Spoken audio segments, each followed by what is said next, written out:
In this video, I'm going to give you 5 tips how to produce less print failures and how to generally use less material in your 3D prints.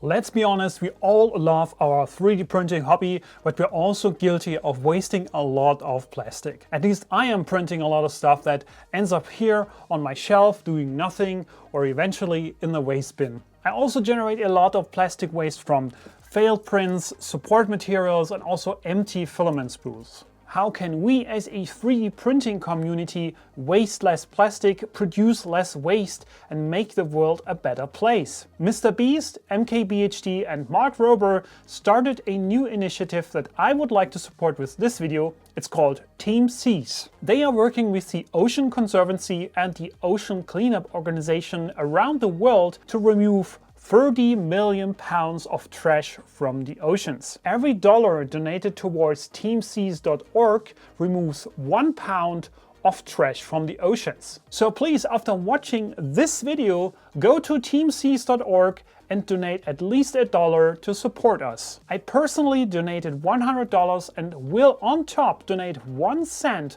for every person that hits the like button on this video until end of 2021. Now let's talk about how to actually produce less plastic waste in 3D printing. Let's start with tip number 1. And that would be think twice before printing non-functional parts. Is it just cool? Or do you really need it? I can only stress this so much as I'm really guilty of this as well, but I'm also testing printers a lot for my reviews and a lot of stuff ends up in the waste bin. Think about whether the thing that you're printing will actually be used for something useful. Is it functional? My opinion is that we should aim to use 3D printing for functional parts that help you solve a real-world problem. Tip number 2. Use less infill.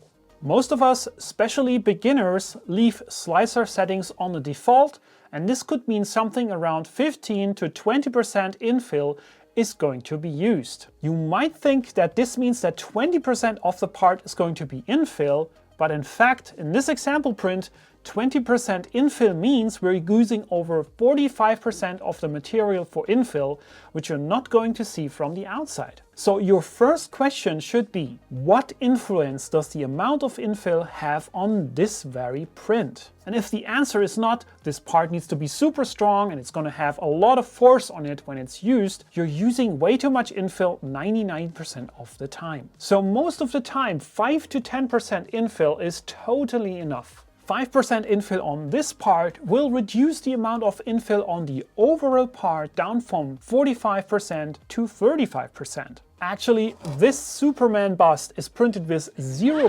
infill and it's totally fine, it's super stable.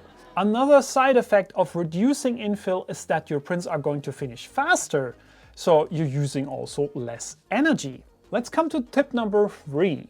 Try to use no support material in all of your prints. If you download a part from Thingiverse, for example, and you place it on the build plate, the orientation of the part might not be how it should be to print the part with 0 supports. So try to figure out if you can reorient the part to print it with 0 support material or at least with the least amount of support, because support material is completely for the waste bin and it's also super annoying to remove it. Try to decrease the amount of support material by modifying the overhang angle or overhang threshold. In this print, I could reduce the amount of support material from 23% down to 10%.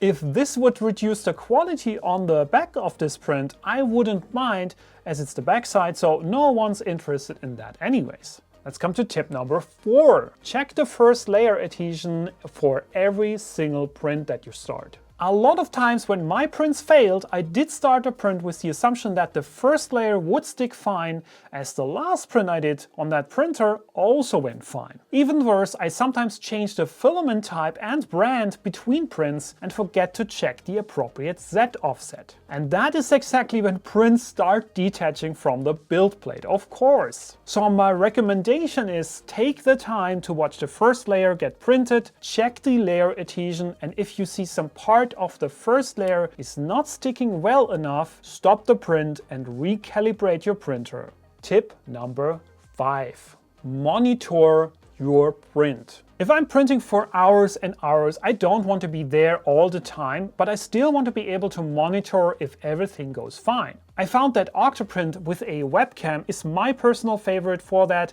and since there is a plugin called the Spaghetti Detective, we can have even more peace of mind since the detective is watching the camera images all the time and pausing the print if it thinks something is fishy. This is going to help reduce wasted prints a lot of times, or at least it's going to reduce the amount of wasted material. We have a bonus tip, but before we talk about it, let's thank the sponsor of today's video, Skillshare.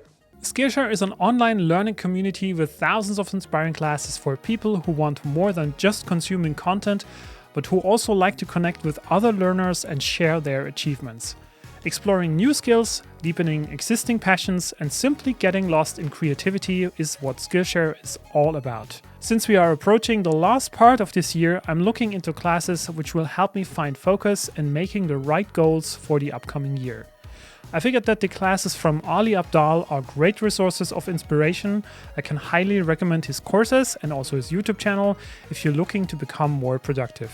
Skillshare's content is created specifically for learning, there's no ads, and they're always launching new premium classes so you can stay focused. The first 1,000 of you to click the link in the description of this video will get a 1-month free trial of Skillshare. Check it out, and thanks for Skillshare for sponsoring this video. Now let's come to the bonus tip.